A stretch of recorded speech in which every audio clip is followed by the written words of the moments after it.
బాలయ్యతో dirty picture తీయనున్న Koratala. Glamour ఒలకబోసే కుర్ర heroine వద్దన్న బాలయ్య కెరీర్లో బెస్ట్ హిట్ ఇవ్వాలని కొరటాల ఆరాటం. తనను ఇంతకాలం వెయిట్ చేయించిన హీరో కళ్ళు తెరిపిస్తా అంటున్న కొరటాల. అసలు ఎందుకు NBK112 ఇంత హైప్? సినిమా మొదలు కాకుండానే వారణాసికి మించిన హైప్. టాలీవుడ్లో క్రేజీ కాంబినేషన్గా మారిన నందమూరి బాలకృష్ణ కొరటాల శివ ప్రాజెక్ట్ పైన రోజుకో ఆసక్తికర వార్త వినిపిస్తోంది. ప్రస్తుతం NBK112 పేరుతో తెరకెక్కుతున్న ఈ భారీ చిత్రాన్ని యువసుధ ఆర్ట్స్ బ్యానర్ పైన భారీ బడ్జెట్తో నిర్మించనున్నారు. కొరటాల శివ మార్క్ సోషల్ మెసేజ్తో ఈ సినిమా తెరకెక్కుతుంది. ఇప్పటికే ఈ చిత్రం పైన భారీ అంచనాలు నెలకొన్నాయి. ఈ సినిమాకు సంబంధించిన ఏ చిన్న వార్త అయినా సోషల్ మీడియాలో వైరల్గా మారుతోంది. తాజాగా ఈ సినిమాకు సంబంధించి హీరోయిన్ ఎంపిక పైన హాట్ టాపిక్ నడుస్తోంది.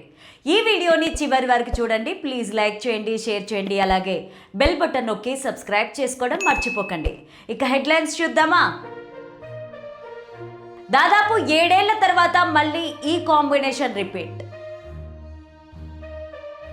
మెసేజ్ ఓరియంటెడ్ సినిమా కావడంతో అభినయంతో అలరించే హీరోయిన్ ఫిక్స్.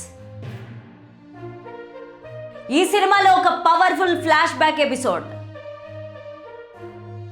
ఈ ప్రాజెక్ట్లో మరో బాలీవుడ్ స్టార్ కీలక పాత్ర. ఇక స్టోరీలోకి వెళ్తే, టాలీవుడ్లో క్రేజీ కాంబినేషన్గా మారిన నందమూరి బాలకృష్ణ కొరటాల శివ ప్రాజెక్ట్ పైన రోజుకో ఆసక్తికర వార్త వినిపిస్తోంది. ఈ సినిమాకు సంబంధించిన ఏ చిన్న వార్త అయినా సోషల్ మీడియాలో వైరల్గా మారుతోంది. తాజాగా ఈ సినిమాకు సంబంధించిన హీరోయిన్ ఎంపిక పైన హాట్ టాపిక్ నడుస్తోంది. అందుతున్న సమాచారం ప్రకారం బాలయ్య కోసం కొరటాల శివ బాలీవుడ్ భామను రంగంలోకి దింపబోతున్నట్టు తెలుస్తోంది.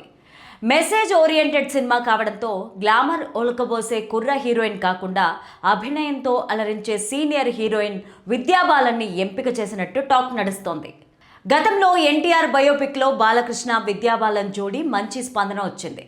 బసవతారకం పాత్రలో విద్యాబాలన్ నటించింది అనడం కన్నా జీవించింది అని చెప్పొచ్చు. ఇక దాదాపు 7 ఏళ్ల తర్వాత మళ్ళీ ఈ కాంబినేషన్ రిపీట్ అవుతున్న టాక్ ఫ్యాన్స్లో ఆసక్తిని పెంచుతోంది. ఇండస్ట్రీ వర్గాల సమాచారం ప్రకారం సినిమాలో ఒక పవర్ఫుల్ ఫ్లాష్ బ్యాక్ ఎపిసోడ్ ఉండబోతోందట. ఆ కీలక భాగాల్లోనే విద్యాబాలన్ పాత్ర చాలా స్ట్రాంగ్గా ఉండేలాగా ప్లాన్ చేస్తున్నారని ప్రచారం జరుగుతోంది. అంతేకాకుండా ఈ ప్రాజెక్ట్లో మరో బాలీవుడ్ స్టార్ సంజయ్ దత్ కూడా కీలక పాత్రలో కనిపించే అవకాశం ఉందని అంటున్నారు. మరి ఇందులో నిజమెంత అనేది తెలియాలంటే అధికారిక ప్రకటన వచ్చే వరకు ఆగాల్సిందే. ఇకపోతే నటసింహ నందమూరి బాలకృష్ణ హీరోగా కొరటాల శివ దర్శకత్వంలో యువసుధ ఆర్ట్స్ SLB సినిమా సంయుక్తంగా నిర్మిస్తున్న చిత్రం త్వరలోనే మొదలు కానుంది. ఈ చిత్రానికి తమిళ యువ సంగీత దర్శకుడు అనిరుద్ రవిచంద్రన్ బాణీలు కట్టనున్నట్టు సమాచారం. ఇంతకుముందు కొరటాల శివ రూపొందించిన దేవరా చిత్రానికి కూడా అనిరుద్ స్వరకల్పన చేశారు. అందువల్లే అనిరుద్తోనే సాగాలని కొరటాల శివ నిర్ణయించినట్టు తెలుస్తోంది. ఒక్కసారి కథ నచ్చిన తర్వాత ఏ విషయంలోనూ బాలయ్య జోక్యం చేసుకోరని అందరికీ తెలుసు. అదే తీరున ఈ సినిమాకు అనిరుద్ను సంగీత దర్శకుడిగా ఎంచుకున్నారని కొరటాల శివ చెప్పి ఉండొచ్చు. అందువల్లే బాలయ్య ఆ విషయంలో జోక్యం చేసుకోలేదని తెలుస్తోంది. తమిళనాట తడాకా చూపిస్తున్న అనిరుద్ రవిచందర్ తెలుగులో అంతగా ఆకట్టుకోలేకపోయారు. అనిరుద్ స్వరాలతో రూపొందిన తెలుగు చిత్రాల్లో ఒకే ఒక్క దేవరా బంపర్ హిట్గా నిలిచింది.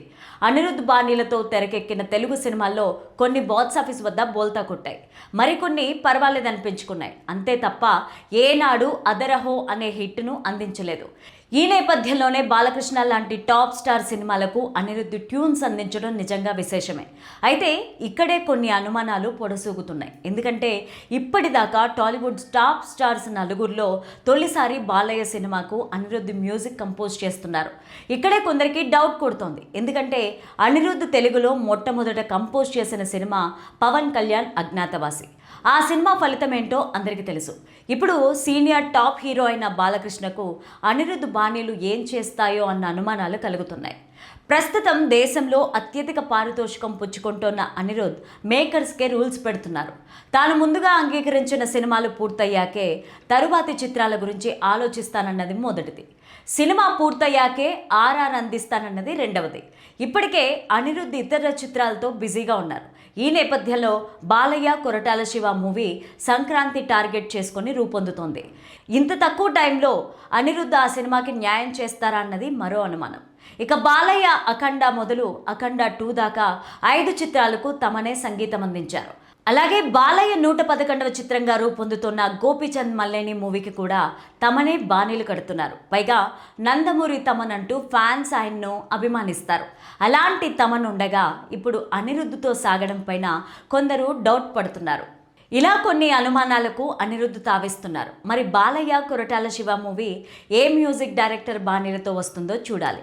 బాలకృష్ణ హీరోగా తాను తెరకెక్కిస్తోన్న సినిమా విషయంలో పగడ్బందీగా ముందుకెళ్తున్నారు దర్శకులు కొరటాల శివ. ఈ సినిమాను ఆయన పాన్ ఇండియా స్థాయిలో రూపొందించనున్నారు. ఇందులో భాగంగానే బాలీవుడ్ టాప్ స్టార్స్ సంజయ్ దత్, విద్యా బాలన్ ఈ సినిమాలో భాగం కానున్నట్టు వార్తలు వస్తున్నాయి. దీంతో ఈ సినిమా పైన అంచనాలు అమాంతం పెరిగిపోయాయి. మరో విషయం ఏంటంటే ఫ్లాష్ బ్యాక్ ఎపిసోడ్ ఈ సినిమాకు ప్రధాన బలమని తెలిసింది. మాఫియా నేపథ్యంలో సాగే ఈ ఫ్లాష్ బ్యాక్లో బాలకృష్ణ పూర్తి స్థాయి మాస్ అవతార్లో కనిపిస్తారట. కుటుంబ భావోద్వేగాలే ప్రధానంగా ఈ సినిమా సాగుతుందని వినికిడి. సుధాకర్ చేకూరి, సుధాకర్ మిక్కిలినేని కలిసి నిర్మిస్తోన్న ఈ చిత్రం షూటింగ్ ఆగస్టు నెలలో మొదలు కానున్నది. వచ్చే ఏడాది సమ్మర్లో ఈ సినిమా విడుదలయ్యే అవకాశం ఉంది.